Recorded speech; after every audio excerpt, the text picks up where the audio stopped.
Hello दोस्तों, देखिए हम कक्षा 9 का अभ्यास 10 पढ़ने जा रहे हैं, जो कि है हीरोन का सूत्र। इसमें हमें क्या पढ़ना है? त्रिभुज का क्षेत्रफल हीरोन के सूत्र द्वारा। ठीक है, यानी हमें त्रिभुज का क्षेत्रफल ज्ञात करना है हीरोन का फार्मूला यूज़ करके। ठीक है, जिसे हम हीरोज फार्मूला भी कहते हैं, हीरो का सूत्र। ठीक है, तो देखिए हीरोन का सूत्र क्या होता है उसे हम लिख लेते हैं सबसे पहले। तो होता है, तो त्रिभुज का क्षेत्रफल बराबर, त्रिभुज का क्षेत्रफल हमें ज्ञात करना हो तो त्रिभुज का क्षेत्रफल बराबर under root S minus A S minus B S minus C. ठीक है, ये इसका फार्मूला होता है। जहाँ ए बी सी क्या है? त्रिभुज की भुजाएं। जहाँ ए बी व सी त्रिभुज की क्या हैं? भुजाएं। त्रिभुज की भुजाएं हैं, त्रिभुज की भुजाएं हैं तथा एस क्या है? त्रिभुज का अर्ध परिमाप। तथा एस त्रिभुज का अर्ध परिमाप है।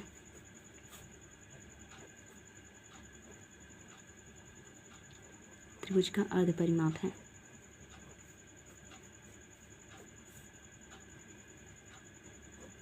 ठीक है, तो देखिए एस जो अर्ध परिमाप होता है, इसका फार्मूला क्या होता है? तो यहाँ लिख लेंगे हम अर्ध परिमाप।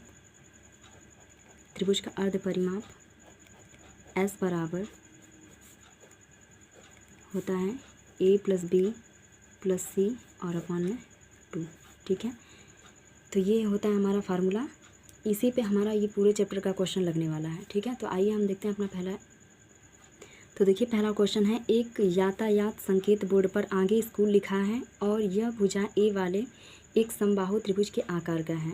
ठीक है, यानी इससे हमें पता चला कि समबाहु त्रिभुज है, यानी सारी भुजाएं क्या होंगी? बराबर। ए बी सी तीनों बराबर होंगे।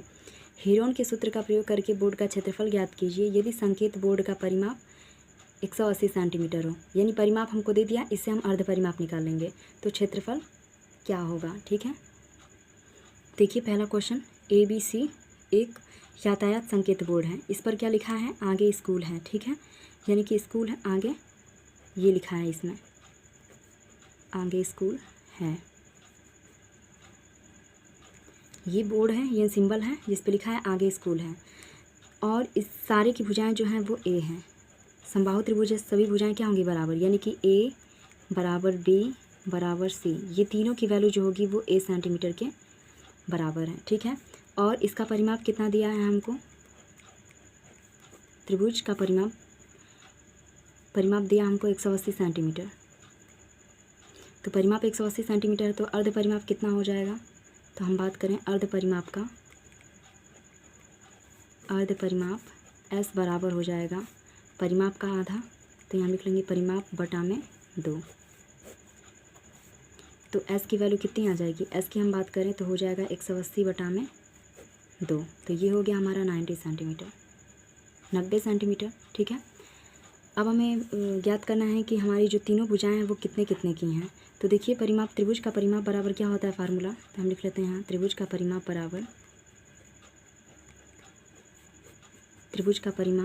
बराबर ए प्लस बी प्लस सी, यानी तीनों भुजाओं का योग।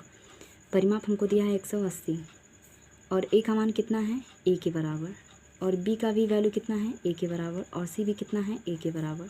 तो 180 बराबर कितना हो गया? 3a। तो ए की वैल्यू कितनी हो जाएगी? तो ए की वैल्यू हो जाएगी 180 बटा में 3, यानी कि 60। तो जो भुजाएं हैं उसकी वो 60 सेंटीमीटर की हैं। सारी भुजाएं क्या हैं? बराबर, यानी ए बी सी तीनों सभी की सभी कितने की होंगी? 60 सेंटीमीटर की। तो ए बराबर बी बराबर सी बराबर 60 सेंटीमीटर। ठीक है, तो ये हमारी त्रिभुज की तीनों भुजाएं हैं। अब हम निकाल लेते हैं त्रिभुज का क्षेत्रफल। तो आते हैं त्रिभुज ए बी सी का क्षेत्रफल बराबर। अब देखिए ये समबाहु त्रिभुज है, तो इसका हम डायरेक्ट फार्मूले से भी कर सकते थे, करने में 3/4 गुणे भुजा स्क्वायर, लेकिन हमें हीरोन का फार्मूला यूज़ करने के लिए कहा गया, इसलिए हम इसका यूज़ नहीं करेंगे। तो हीरोन का फार्मूला हम लिख लेते हैं रूट में S minus A S minus B and S minus C. तो क्षेत्रफल बराबर रूट में एस की वैल्यू कितनी है? 90, और यहाँ हो जाएगा 90 माइनस 60 ए, फिर 90 माइनस 60, फिर हो जाएगा 90 माइनस 60। इसे हम सॉल्व करेंगे तो आएगा हमारा 90 इंटू 30 इंटू 30 इंटू 30। ठीक है, अब देखिए ये जो 90 है इसको हम कितना लिख सकते हैं, तो 3 इंटू 30, और ये 30 पहले से 3 है इंटू 30। ठीक है, तो देखिए इसका पेयर बन गया इसका, तो जिसका पेयर बन जा रहा है उसको हम बाहर ले लेते हैं, यानी कि 30 और 30, तो 30 गुणा में 30 और रूट में 3, तो हो जाएगा 900 करने में 3 सेंटीमीटर स्क्वायर। ठीक है, तो ये रहा इसका आंसर। अब आते हैं हम क्वेश्चन नंबर 2 पे।